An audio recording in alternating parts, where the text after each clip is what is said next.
berarti itu mazhab Syafi'i. Setiap yang dinyatakan sahih langsung dimasukkan dari mazhab Syafi'i. Enak Ustaz. Tunggu dulu, harus mereka apa? Karena Imam Syafi'i berkata, "Idza sahhal hadits fa huwa madhhabi." Jika sahih suatu hadis, maka itu adalah madhab. Jadi gara-gara Imam Syafi'i bicara seperti itu, langsung saja sudah orang-orang yang sok pintar hadis mengatakan ini hadis sahih, maka ini mazhab Syafi'i. Ada hadis sahih, kunut subuh itu tidak ada, maka mazhab Syafi'i nggak perlu pakai kunut subuh. Sudah apa? Tunggu dulu. Ada hadis sahih, sudah bahwa menyentuh istri tidak membatalkan wudu. Berarti itu hadis mazhab Syafi'i. Yang mazhab Syafi'i kalau punya wudu menyentuh istri tidak batal.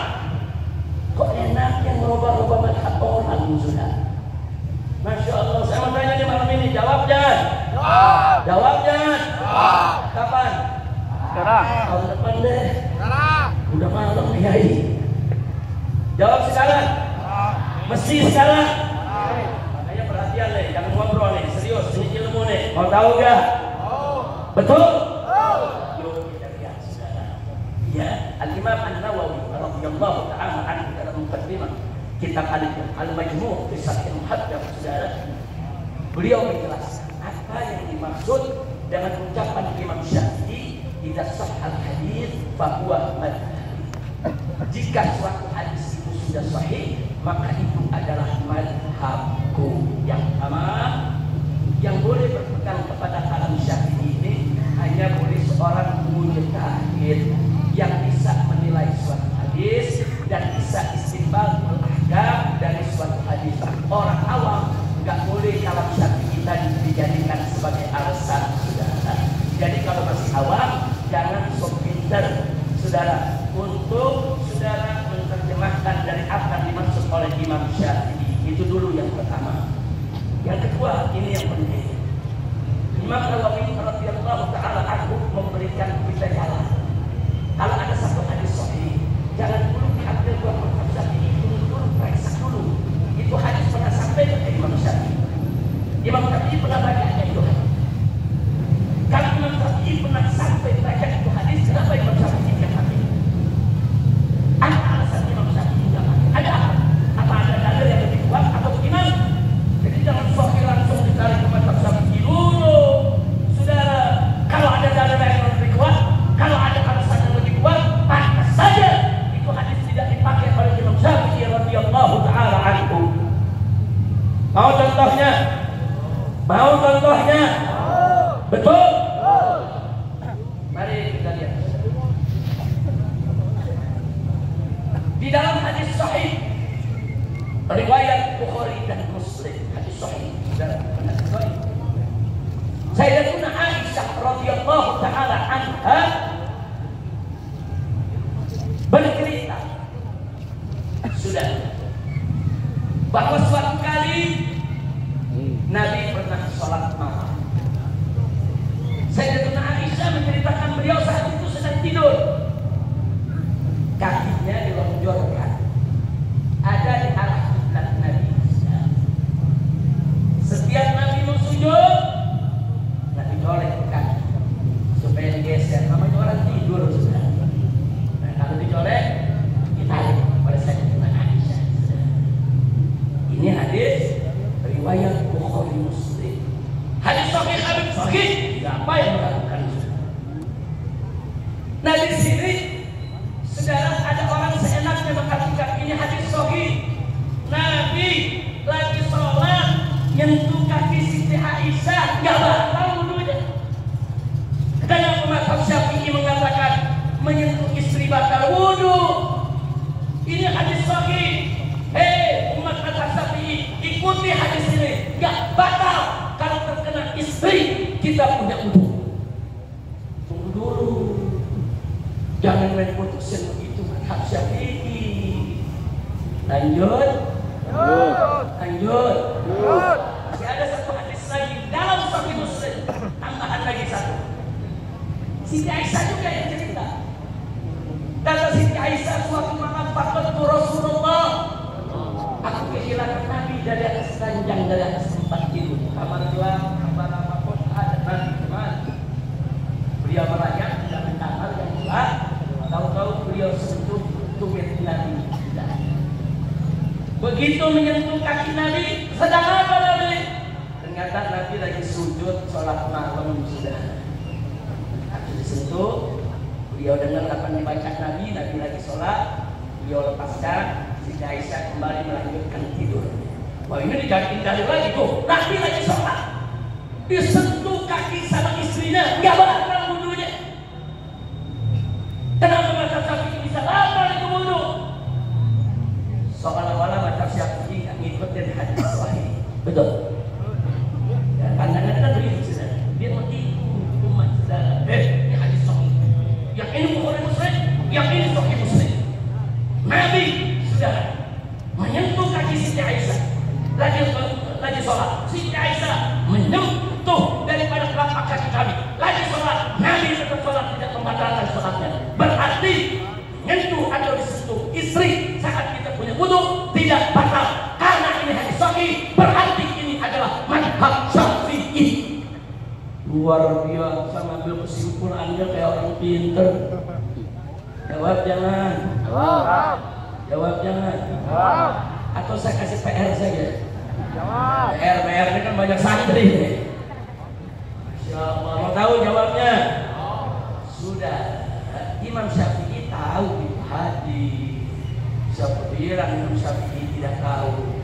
Imam Syafi'i baca itu hadis sampai kepada beliau.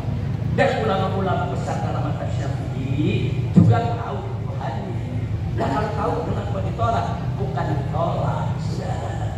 Ada terminologi, ada sistem, saudara, di dalam istinbatul ahkam. Mari kita lihat Imam Syafi'i berpegang teguh kepada ayat wudu, saudara. Di dalam ayat wudu, saudara, yang Allah katakan ya ayyuhalladzina amanu idza qumtum ilas shalah dan seterusnya, saudara. Nah, itu di tengah ayatnya Allah menyebutkan di antara yang membatalkan wudu itu aula masukun nisa. Kalau engkau itu menyentuh perempuan. Imam Syafi'i memakai makna hakiki. Langsung itu makna hakikinya kulit ketemu dengan kulit. Imam Syafi'i nggak pakai makna majasi. Kalau makna majasinya menyentuh itu bisa diartikan hubungan antara suami istri. Itu yang dipakai mazhab Abu Hanifah, saudara. Imam Abu Hanifah mengartikannya majazi, menyentuh di situ hubungan intim. Kalau menyentuh biasa nggak batal, kalau hubungan intim baru batal. Itu menurut Imam Abu Hanifah. Nah, dalam mazhab Syafi'i ada kaidah. Kalau suatu lafaz masih bisa diartikan secara hakiki, tidak boleh dibawa ke majazi. Kecuali kalau makna hakikinya nggak bisa. Ya Allah fawqa aydihim, tangan Allah di atas tangan mereka. Ya Allah, kalau diartikan hakiki ini tangan kita. Makanya Wahabi bilang Allah punya tangan. Tapi Ahlus Sunnah mengatakan nggak bisa. Kalau dibawa makna hakiki, maka nanti kita melakukan tasbih dan tajsim. Saudara, apa itu tasbih dan tajsim, saudara? Tasbih menyerupakan Allah dengan makhluk, saudara. Tajsim, saudara, menggambarkan Allah dalam bentuk. Itu bagi Ahlus Sunnah wal Jamaah haram. Tidak boleh. Makanya ya Allah fawqa aydihim, Ahlus Sunnah mengartikan dengan majazi. Kekuasaan Allah ada di atas kekuasaan mereka. Boleh pakai majazi, bahkan wajib kita pakai majazi. Kalau arti hakiki bisa merusak akidah kita. Itulah akidah Ahlus Sunnah wal Jamaah. Begitu juga tadi. Kalau nggak bisa pakai hakiki, silakan pakai majazi. Itu masih bisa.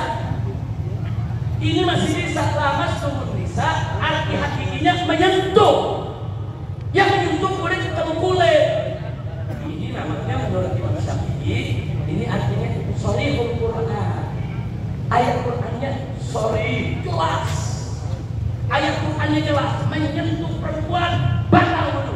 Menyentuh jelas. Lalu bagaimana dengan hadis?